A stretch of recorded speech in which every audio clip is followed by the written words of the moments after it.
چھپ چھپ کے باتیں سننا، چھپ چھپ کے دوسرے کے عیب تلاش کرنا. اللہ کے نبی صلی اللہ علیہ وسلم نے فرمایا ہے من ستر مسلمن ستر اللہ، جو کسی مسلمان پہ پردہ ڈالتا ہے نا، دیکھیں اس پردے میں ڈالنے میں سب سے پہلے ہمارے بہن بھائی، ہمارے خامد، ہماری بیویاں، ہماری اولاد آتی ہے. جو کسی مسلمان پہ پردہ ڈالتا ہے نا، اللہ قیامت والدن اس کے گناہوں پہ پردہ ڈالے گا. ہم چاہتے ہیں میرے کسی بھائی، میری بہن، میری دیور، میری درانی، فلانا میرا سورا، میری سانس، میری فلانے اگر کوئی گناہ کرتی اب تو میں تو اچھالوں گا لوگوں میں، بتاؤں گا یہ ہوتے ہیں. نہیں نہیں، کسی کے عیب تلاش بھی نہیں کرنے. تلاش کرنا بھی گناہ ہے.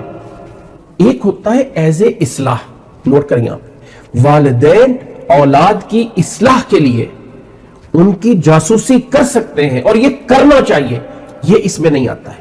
اولاد کے بارے میں یاد آ گئی، یہ کافی سال پرانی بات ہے. ایک مولوی صاحب مجھے گھر میں لے گئے اور کہنے لگے کہ اپنے بیٹے کے بارے میں بتانے لگے کہ میرا بیٹا جو ہے ماشاءاللہ بڑا اچھا ہے، بڑا اچھا ہے. میں نے کہا کیا؟ کہتا ہے رات کے 2-2 بجے تک کمپیوٹر پہ بیٹھ کے پڑھتا ہے.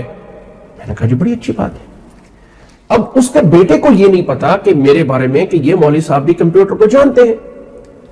تو اس کے والد صاحب پتہ نہیں کچھ چیز لینے گئے اندر سے، کھانے پینے کی کچھ. میں نے کہا بیٹا اپنا کمپیوٹر تو دکھاؤ.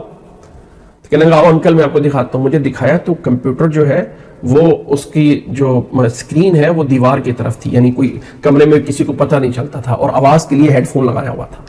تو میں ادھر جا کے بیٹھا. جب میں نے کمپیوٹر کو آپریٹ کرنا شروع کیا نا تو اس کا رنگ جو ہے وہ بڑا گڑبڑ ہونے لگا، جیسے اس کو پتہ چل گیا کہ اس کو کمپیوٹر آتا ہے مولوی صاحب کو.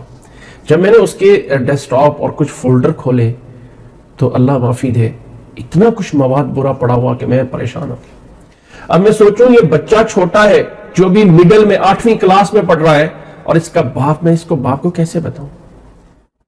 اور باپ فخر سے کہہ رہا ہے مجھے بڑی خوشی ہے کہ میرا بیٹا رات کے 2 بجے تک کمپیوٹر پہ بیٹھ کے پڑھ رہا ہوتا ہے.